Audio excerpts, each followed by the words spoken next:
حضرت ضحاک بن قیس رضی اللہ تعالیٰ عنہ بیان کرتے ہیں، نبی اکرم صلی اللہ علیہ وسلم نے ارشاد فرمایا ہے، اللہ تعالیٰ ارشاد فرماتا ہے، میں شرک سے پاک ہوں۔ جو شخص کسی عمل میں میرے ساتھ کسی کو شریک بنائے گا تو وہ عمل میرے شریک کے لیے مخصوص ہوگا۔ اے لوگو، اپنے اعمال کو خالص کر لو، کیونکہ اللہ تعالیٰ فرماتا ہے کہ وہ صرف اسی عمل کو قبول کرتا ہے جو اخلاص کے ساتھ اس کے لیے کیا گیا ہو۔ اور تم کسی چیز کے بارے میں یہ نہ کہو کہ یہ حصہ اللہ تعالیٰ کے لیے ہے اور یہ حصہ رشتہ داروں کے لیے ہے، کیونکہ وہ چیز رشتہ داروں کے لیے شمار ہوگی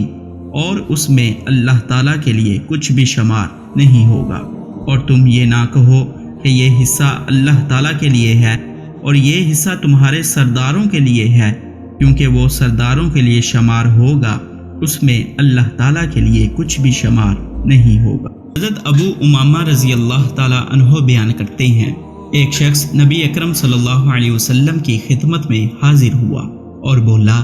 یا رسول اللہ، ایسے شخص کے بارے میں آپ کیا فرماتے ہیں جو جہاد کے لیے نکلتا ہے اور اس کا مقصد ثواب اور شہرت دونوں چیزوں کا حصول ہوتا ہے، تو کیا اسے ثواب ملے گا؟ نبی اکرم صلی اللہ علیہ وسلم نے ارشاد فرمایا، اسے کچھ بھی ثواب نہیں ملے گا۔ سوال کرنے والے نے 3 مرتبہ یہی بات عرض کی تو نبی اکرم صلی اللہ علیہ وسلم نے ہر مرتبہ اسے یہی جواب دیا کہ اسے کچھ بھی ثواب نہیں ملے گا۔ نبی اکرم صلی اللہ علیہ وسلم نے ارشاد فرمایا،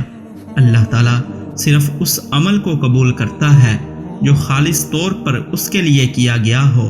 اور جس میں صرف اس کی رضا کا حصول مقصود ہو۔ حضرت ابو درداء رضی اللہ تعالیٰ عنہ نبی اکرم صلی اللہ علیہ وسلم کا یہ فرمان نقل کرتے ہیں،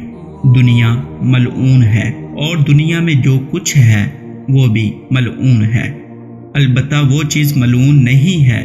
جس کے ذریعے اللہ تعالیٰ کی رضا کا حصول مقصود ہو۔